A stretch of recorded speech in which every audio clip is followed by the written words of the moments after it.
Hi there, future of work enthusiast. I'm Yulia, the host of Skills for Mars, and I welcome you to a new episode of the podcast. So get yourself some coffee or tea and tune in to this inspiring conversation. For your information, there are more than 100 videos on various future of work topics, so check out all the playlists and podcast series. If there is a topic you'd like to see discussed and cannot find it here, leave a comment below and I will make sure to invite an expert to share their insights. I would also love to receive your feedback or any question you might have, so thanks to message me below. And finally, the best way to support this podcast is by subscribing to the Skills for Mars channel. I will know this is of value and will continue bringing amazing guests on the show. It is simple, just click on the red button. Enjoy today's talk.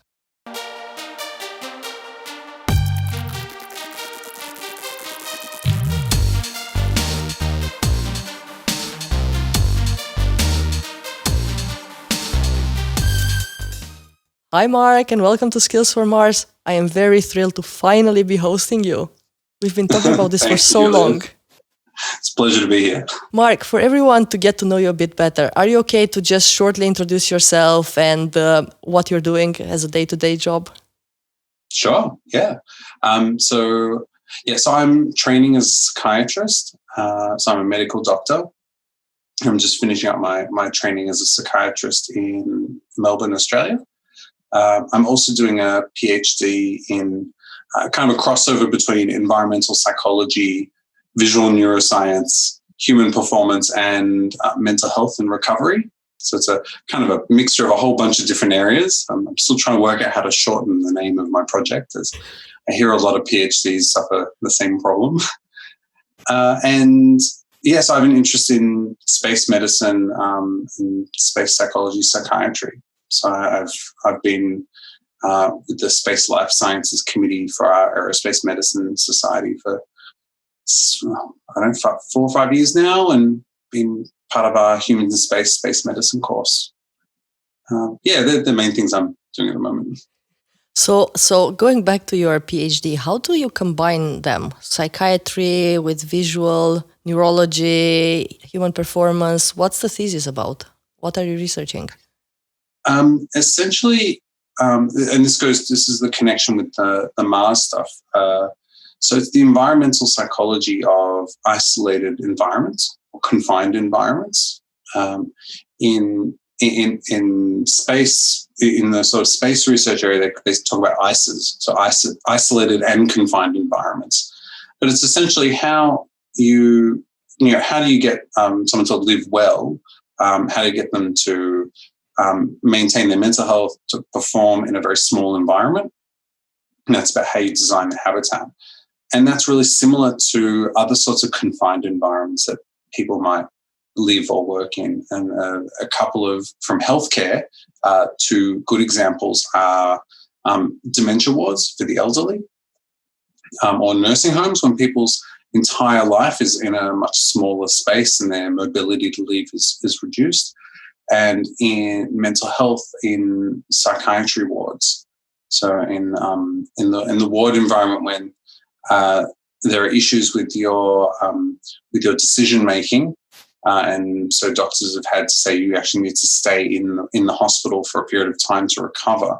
It can be quite distressing to be told that you can't leave, and if you're going to have to stay in that environment to recover, you can have an environment that helps you recover, or an environment that makes it harder to recover. So my work is on how do we apply visual neuroscience to improving that environment around you, whether it's performing in a space habitat or recovering in a hospital. Did the interest in psychiatry or in medicine in general raise the interest into health in space, mental health in space, or the other way around? So which way did it go? Yes. So I guess I went into, so I started doing with medical school, and then I became interested in space medicine. It was probably parallel, because I've always been interested in space. I've always been a bit of a space nut since I was a kid. So as soon as I think it was near the end of my medical degree that I started thinking about, I wonder if there's space medicine. and at the same time, I was thinking I was already really interested in mental health. So and it's like, oh, well, if there's space medicine, there must be space psychology and psychiatry. So it was a bit of two parallel paths at the same time. You are a small group of people that's interested in that and is doing research. Yeah, there's I mean, there's around the world there's quite a lot. There's certainly not many in Australia, that's for sure. That's But I mean, both the Russians probably were the first to start the field because they were the first to have long duration space stations, and then NASA caught on fairly quickly after them. And yeah, but they've both been going for 50 plus years. They've had this field moving. And I think the Russians had the longest experiment, right? Keeping people in confined spaces. Like they had the 500 days confinement. Yeah, that's right. The Mars 500 study. Yes. You're right. That's definitely the longest one that I know of. The only other really long experiments I can think of is the Biosphere 2 project, but I think there was a break in the middle there, so I'm not sure that was, and that was less related to space back then. Yeah, they are very interesting. And I was just talking last week, I had a recording, and it will be out soon, with someone in the US, but who went, Munir, I've introduced you. But he was only on a 45 days simulated mission. Oh, fantastic. I'll be interested to watch it. I understand that's still life-changing, even if it is only 45 days, and that the actual effects of confinement, you can see them immediately. They were not allowed to talk with their family only once a week for 30 minutes. So that really influenced their mental health. Yeah, that would. As a dad with a small child, I just imagining such a small amount of contact that'd have a massive effect on me. So, Marc, going to spaces we live in and the environment that we build around us, how exactly do we connect it to mental health, performance, team cohesion? Yeah, I guess it stems from the concepts that environmental psychology is built around. And that's that, I'm not a person with a brain in a room, right? Actually, it's an interactional relationship between the environment around me and how I am right now. So the simplest example is the chair I'm sitting in was built for a human. So it was built to a certain width and depth so that a human bum can sit on it, and then that I'll be at the right level so that I can see my computer. So all that ergonomic stuff, but it actually goes deeper than that. One of my mentors ran a study for NASA back in 1988, and they had people doing sort of cognitive tests, sitting at a table, and they just had a picture in front of them on the wall, and the picture there was an abstract picture. There was a sort of a deep forest scene, and there was like a savanna type kind of rolling hills picture. And so you'd have this static picture on the wall, and you do cognitive tests and rest and cognitive tests and rest. And what they found is just by having a different picture on the wall in front of you, they found significant differences in how well people did at their cognitive tests. And what that means is that purely by having a certain type of picture in front of you, your cognitive abilities are changed. How does that happen? So, it's very much still an area of research. That's one of the foundations of the work we're doing. But one of the main theories around it is called the Savannah Hypothesis, which is that humans evolved in the African savanna, and there are qualities to the visual landscape that our brain has evolved to spot predators and find food. We're most adapted, we're most compatible with that sort of visual environment. And so the more similar to that environment that your environment is, the less processing, the less stress it puts on your brain to process where you are. So if you imagine, a simple example is if you look at science fiction when they put people into space habitats or Mars transit vehicles, they're always these kind of big, nice spaces with lots of chairs and very big displays. It's all easy to see everything. It's nice and just aesthetically pleasing enough to, I could spend some time in there. But then if you compare it to the International Space Station, it's a very confusing, very hard to orient yourself in there. And so just moving around, finding what you're trying to do, generates a lot more physical stress on the body because your brain is still always constantly trying to go, wait, which way was up and which way did that thing? And that thing looked like this, but it's hidden behind wires and other things.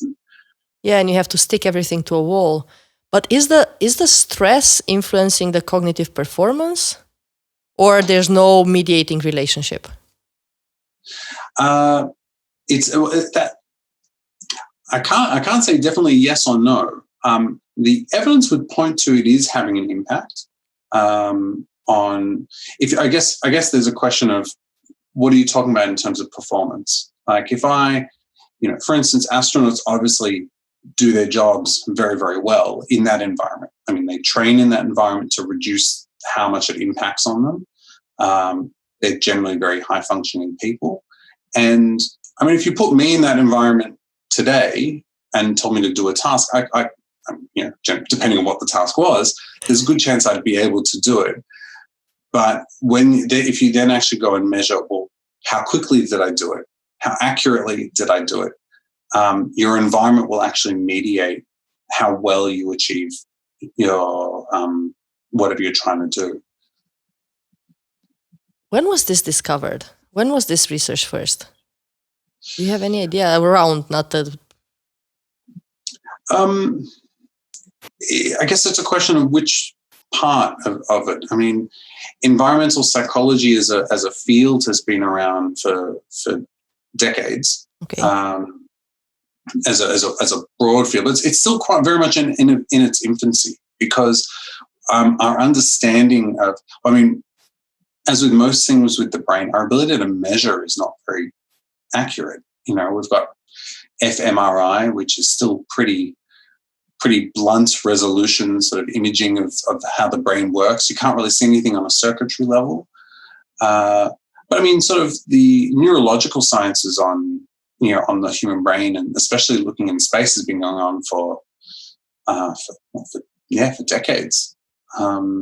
Has this been around when the open office was invented? What I'm wondering is that if we knew all of this, why did we build those ugly offices we work in? And if you're thinking about ex-communist or communist countries, the kind of buildings you live in and the kind of homes you have and how they're really like Lego, very simple, nothing to do with any Savannah or anything. It just feels like most of them that you're trapped. Yeah. Look, I think you can look. It's relatively new as a science. I think that's very much for sure. And I think you can see these experiments that people have done because and we've learned a lot from them, which is why I guess in the last decade or two, it's become more cohesive probably as a field. Like the open plan office, as you said, it's fantastic. We'll be able to exchange ideas. And then, when I've worked in an open plan office, I'll constantly have my headphones in so people think I'm listening to music just so I can actually focus and not get interrupted all the time. And I guess there's that sort of trial and error process that's constantly happening, and still because this is still such a new field, and even understanding that experiment with the paintings, with the pictures, and that was in 1988. And the research we're doing now is investigating one hypothesis, which we think is related to why that happens. But I'm curious, there's no definite answer. What's the hypothesis you're testing right now? And so It's basically that the so we're adapted to the natural world, to being outside. If you look at all these studies, they show that if you spend time in a garden, if you have if you just have simple potted plants outside your house, your physical stress levels are lower. And in fitting with these studies of stress, we're saying, well, okay, well, what is it about the natural world that that works so well for the human body? And it's again, it's this compatibility idea that the brain is more compatible with seeing those sorts of environments than what we call Euclidean environments. So you can see behind me that most places we build are all straight lines and squares, and which seem really simple, but actually the way the brain works is different. It works on fractals. Mm-hmm. Fractals being that you have the same shape in sort of different magnifications all through. So say if you look at a tree, you've got the main trunk, and then you've got the little branches and the little branches and little branches, which means that your brain can predict if you get closer, your brain can predict what it's going to see before it gets there. It's intuitive to the brain, but fractals are not so intuitive to our conscious minds. And so there was a whole area of research that said, oh, well, maybe the brain is wired for fractal geometry. And so we're trying to see, well, can we take images that are based on that and see if people do better with them compared to, that's why they think the people looking at the abstract image didn't really do very well. And then the people looking at that Savannah did better. But yeah, we'll see if we get good results or not.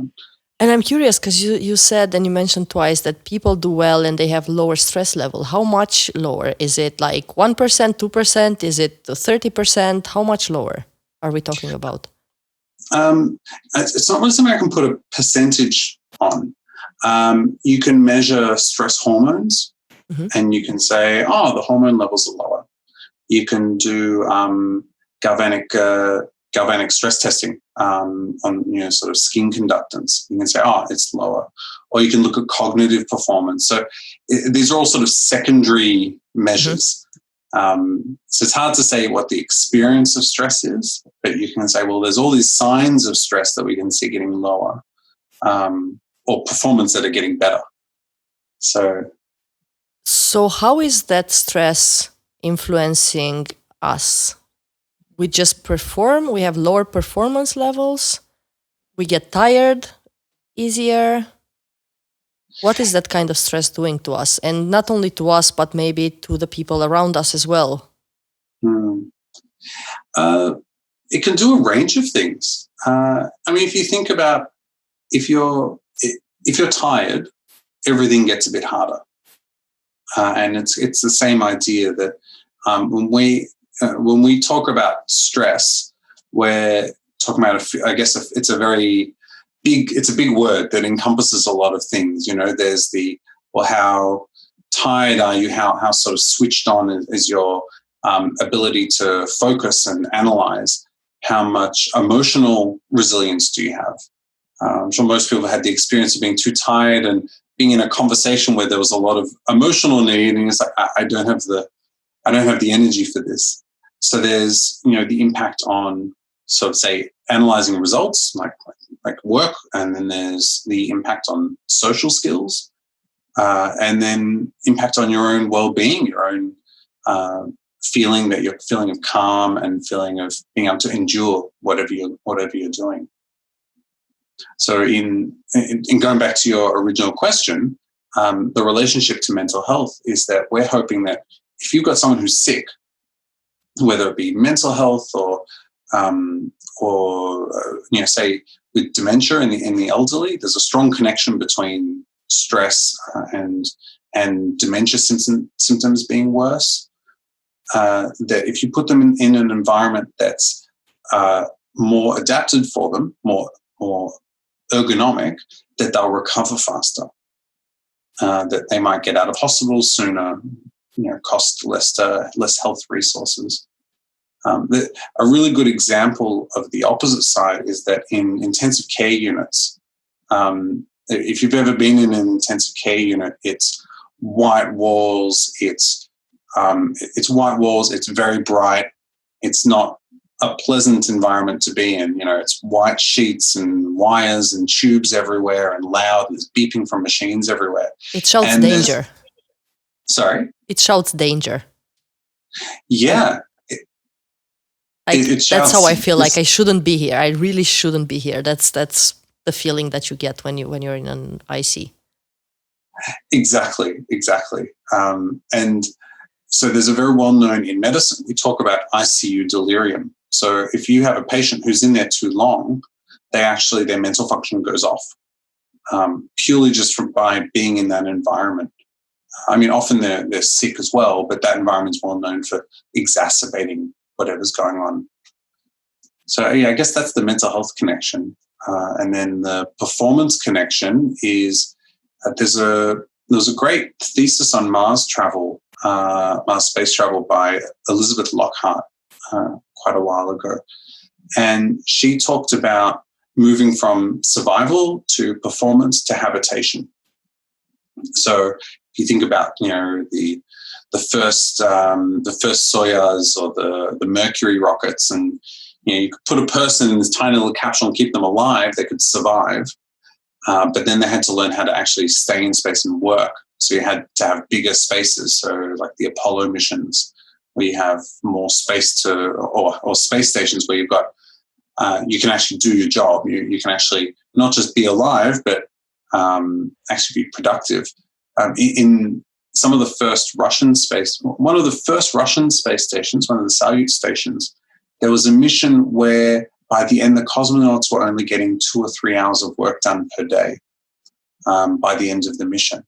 And this is before they started thinking about the psychology, because the environment was so stressful, and the experience was the environment and the experience, everything together impacted on their performance so intensely.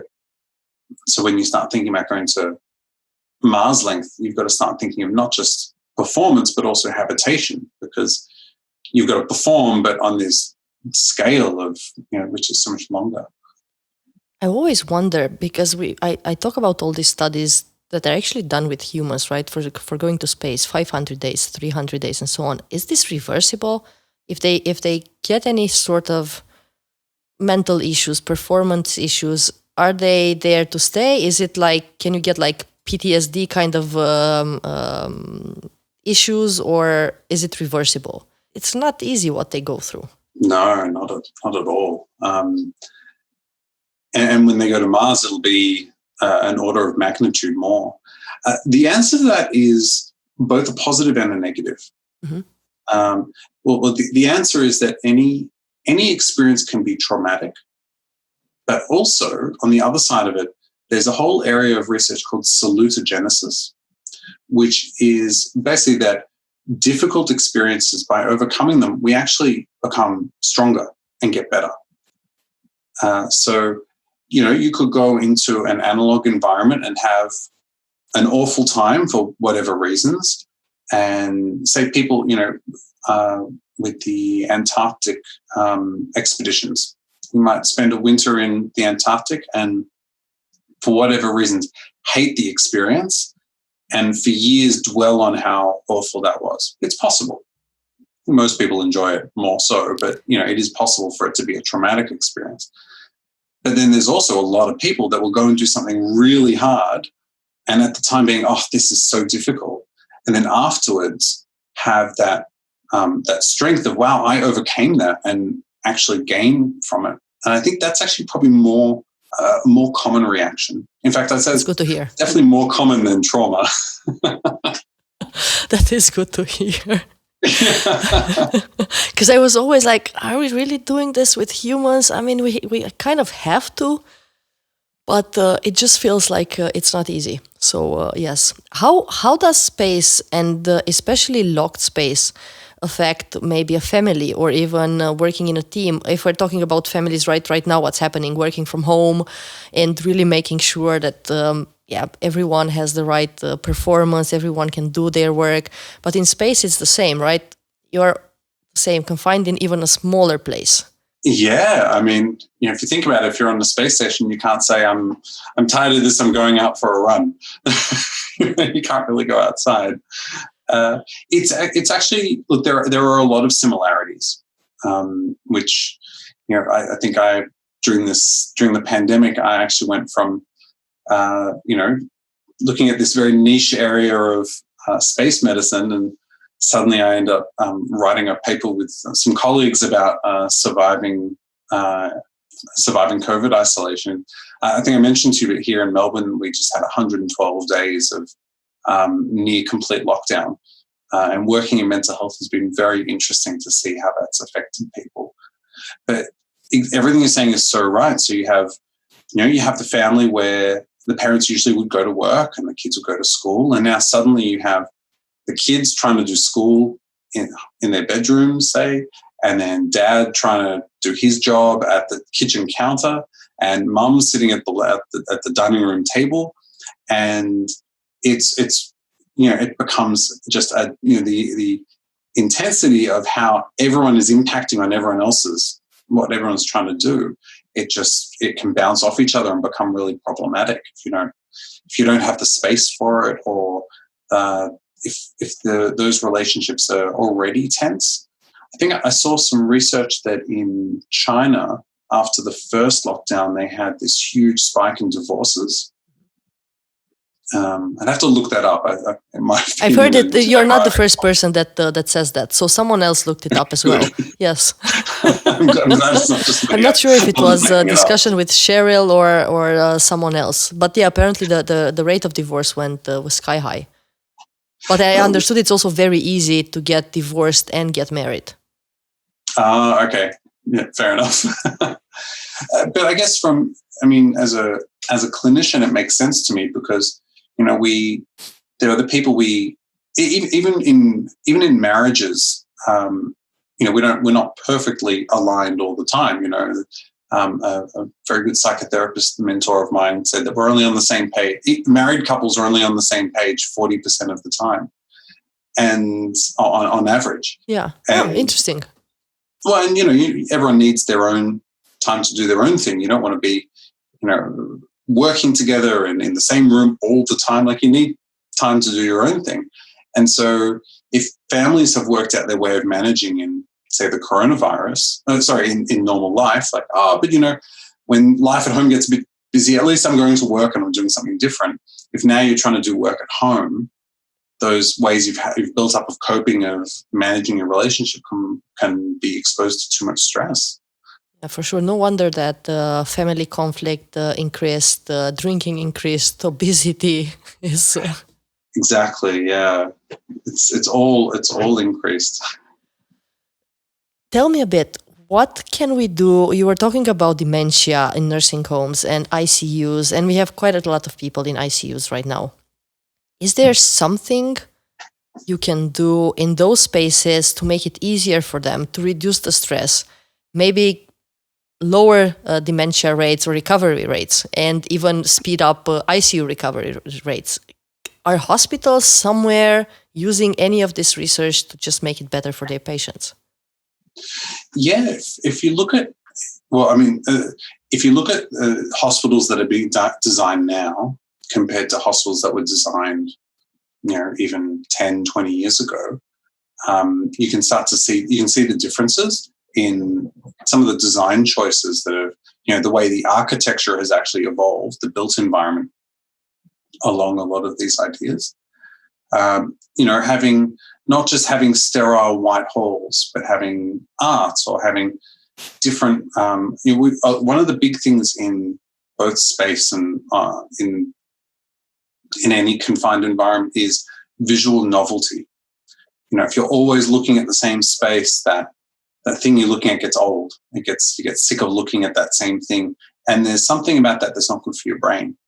So in designing hospitals, they bring more color. They try to make it warmer, feel like it's a more it's environment built for people, rather than you're sort of in the middle of a white room, with metal and things that, are really uncomfortable. So there's a lot of the hospital design side is a big one. In terms of thinking about people in ICUs, anything that makes the environment more hospitable is helpful, and that goes across all 5 senses. So it might be music, playing, when possible, having earphones playing some soft music that's going to be nicer than the beeps of machines, or as I was talking about before, visuals. The hard thing is in an intensive care unit, you don't want to get in the way of the actual medicine being done. So it's a hard balancing act of what can I do, but also allow the actual healthcare that's the main thing that's going to help this person recover.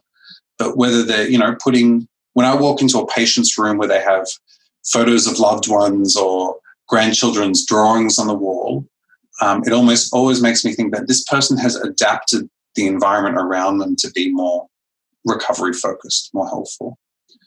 And then simple things like texture, having hospital sheets. If you have hospital sheets are not exactly that comfortable, but having things just to run your hands along might be helpful. And hospital food versus bringing in home cooked food. The more you engage those senses, and the more that you make the environment less the same and less stressful. I mean, you have to be careful as well if you brought in, blinds and food and music, and you got in the way of the staff, and then you got into conflict with the staff. It's probably not going to be helpful for the person who's in the middle. But so it's obviously a balance. But any of those sorts of things that make the environment more homely and engage the person's senses in ways they haven't been for a long time will be helpful. Did anyone do any kind of research with VR? With VR? Yes. And just having a headset on, not changing the actual room, but just having patients with a headset on so they can get that. I don't know if that would lead to more mental health issues or not. No, I actually saw a fantastic photo of, so I was in I was working with people in a nursing home. I think it was already a couple of years ago now, and they had a VR lounge. So they had a lounge with chairs along the sides and VR helmets for the elderly people who live there. And the idea is that you can put it on and you can visit a place that you're not going to be able to get to. And I have heard of studies in the elderly population that showed improved sort of the subjective experience of well-being. In the professional field, there's lots of VR research going on. Groups of people on, there's a study going on in the Australian Antarctic. There's been talk of putting, people who are on oil rigs for long shifts. Mm-hmm. And just, again, that sort of being able to escape the environment that you're in for a while. Yeah, there's tons of VR stuff. Cool. Because I always thought that maybe VR isn't there yet, and they're right. You can still see pixelated images, and also there's all this shouting that maybe it's not so good, that it keeps people focused, and there you get them out of the real world and put them in a fantasy world, and if that goes on for too long, that might affect them. But I guess that if you do it in a balanced way. Yeah, I think if you do anything too much, it's obviously not going to be helpful. I know VR has revolutionized pilot training. Is one area already it's made a massive difference. And astronaut training as well. The astronauts, years ago, they used to have these custom built kind of VR headsets, and now they use the same ones you can buy for $100 at your local tech shop. The potential to use technology like that for training is immense. And the ability to get a tactile experience of whatever you're doing. There was an Australian group that worked with NASA and made an ISS simulation, where you're an astronaut in the airlock, and then you go outside, and it was amazing how even though it's not real, the emotional experience of turning around and seeing the Earth below you. A whole lot of people that I did with, it was you're just sitting in a chair just with your VR thing, to the chair being a simulation of zero gravity, but it's a powerful experience and a physical and motor learning experience. Technology is amazing. Marc, help me. How do we survive this second lockdown that's happening in Europe? You've just been out of 100 and something days. Bars have just opened today. So for Australia, this is yay, hooray. But here there's talk about, already bars and cafes and restaurants are closed. So you can only have takeaway. This is happening for the second time. We're in the second week. And there's huge talk about the second lockdown. And honestly, I think that me as well and everyone else, it's just too much. And we're stuck in four walls. And it's getting harder and harder. And I have my partner with me and we work together. So I can't really complain. I feel like I shouldn't complain, but it's not easy. Anything that we can do for our habitats, anything that we can do to relieve a bit of this stress and still focus on what's important. Yeah, there's lots of things. I actually wrote a short paper with Cheryl for an Australian medical magazine. I can send you the link. Yes, perfect. I can link it. And the idea was strategies that are for the everyday person going through this.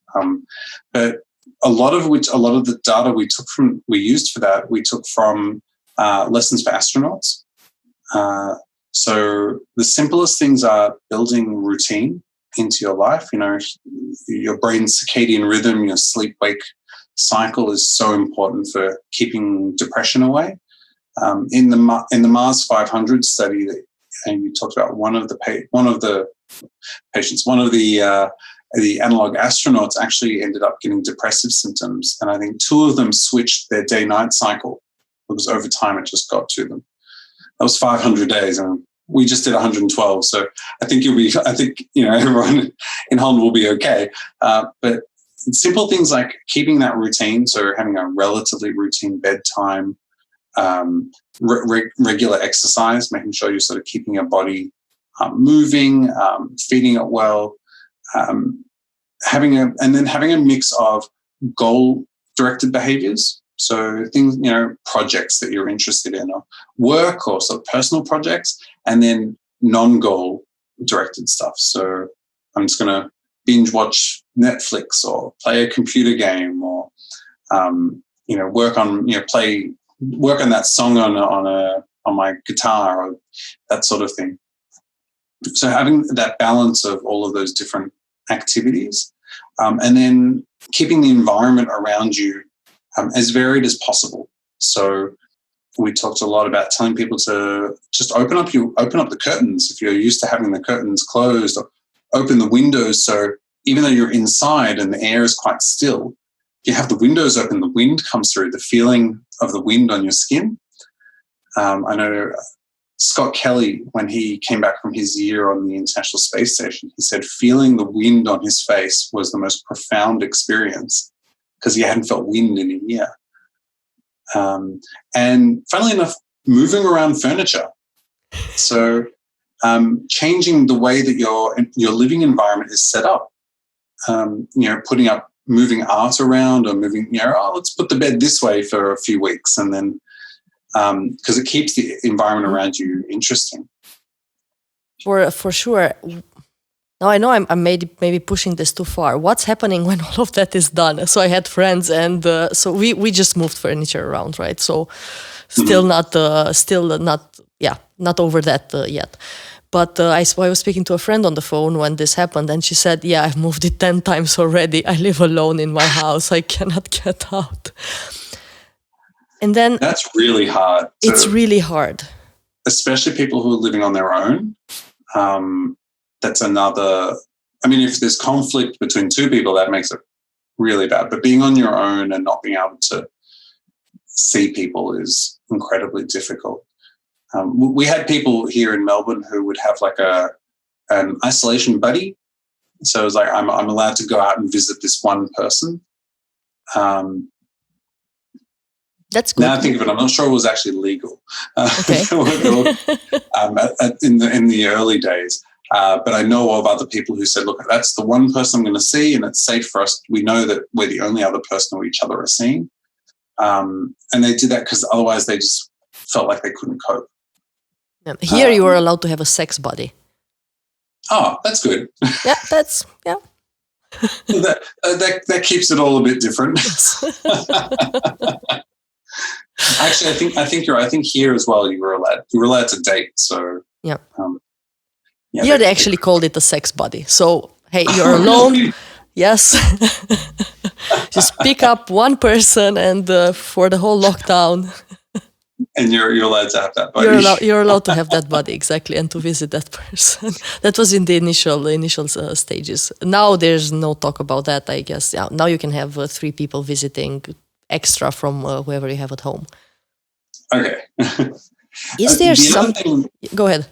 Oh, I was going to say when it starts to get, the longer it goes on, the harder it gets, and the less anything that you're doing is going to become less effective.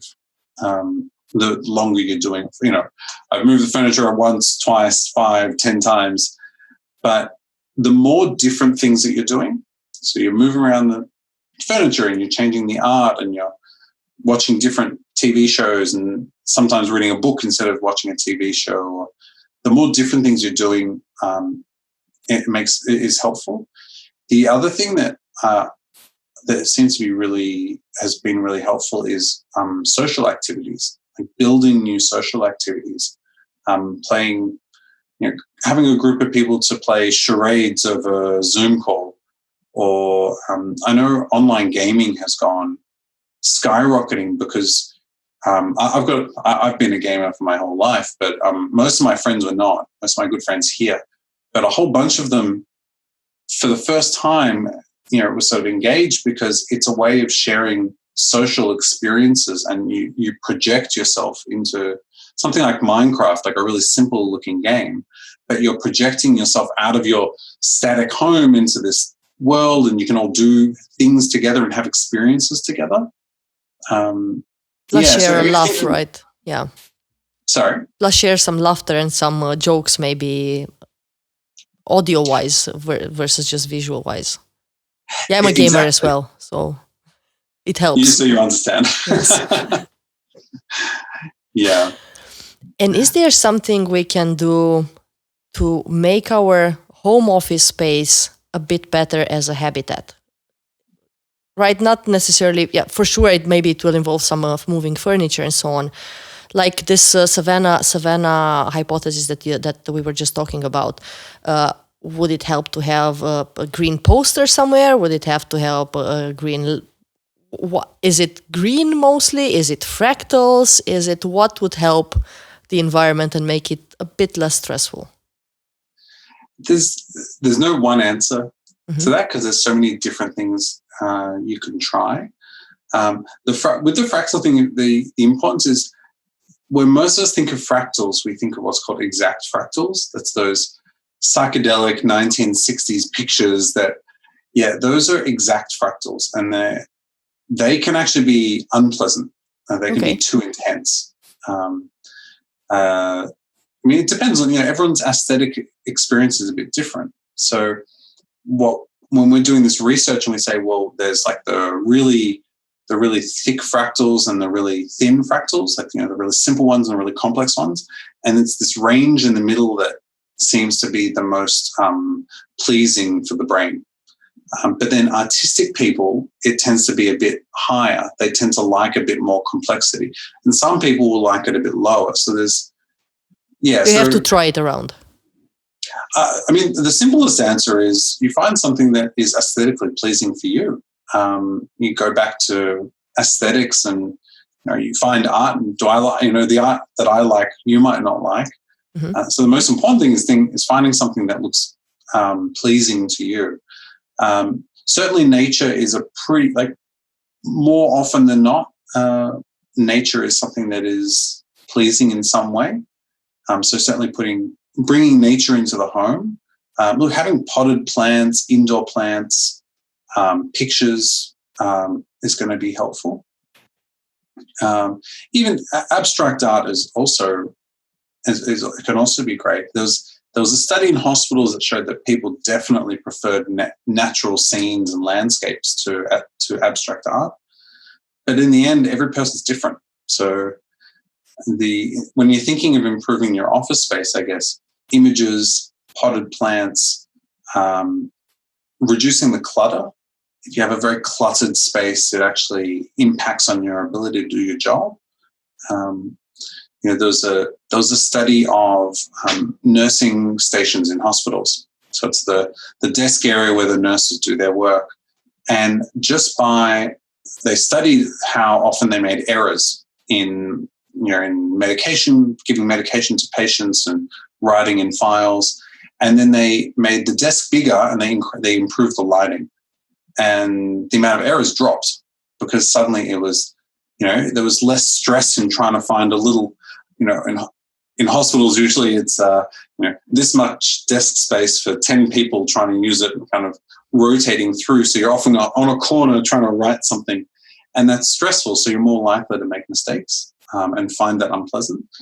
So if you have a desk space which is open, which is, you feel comfortable there, it's a comfortable chair, all those sorts of things. I know they sound like just such simple things. They are simple, but no one has them still, right? So it's good to find out from you, and I've honestly learned so much in this discussion, right? They seem very simple, but we often don't think about simple solutions. We often go for the complex stuff. And I think we write off that, it'd be nice to have a big desk, but if I've got a corner of desk, that'll be fine. I can obviously get my work done. But when you actually start thinking about there's science behind why we work better at a bigger desk with better lighting and more comfortable in a more comfortable chair. There's actually science to it that it allows your brain isn't trying to think about the chair that's really niggling you in the back while trying to do your work. Your mind is freed from that and able to focus more completely on what you're doing. Yeah, a bit of cognitive ergonomics, right? Yeah, that's it exactly. Marc, thank you so much for today. I really feel like I've learned a lot, and I thank you for that. And I think the audience will have the same feeling. Any last thoughts? Any maybe things that I didn't ask you and you wanted to say? Look, for all the coping with COVID isolation, I think thinking of it like a marathon is really helpful. I'm sure I'm far from the first person to say this, but from a psychological point of view, it's not about sort of going hard. It's about how am I going to survive the long term, putting things in place well before you're going to need them if possible, building social relationships, building up that group of friends that meet on Zoom once a week for that activity, or those sorts of things are really important.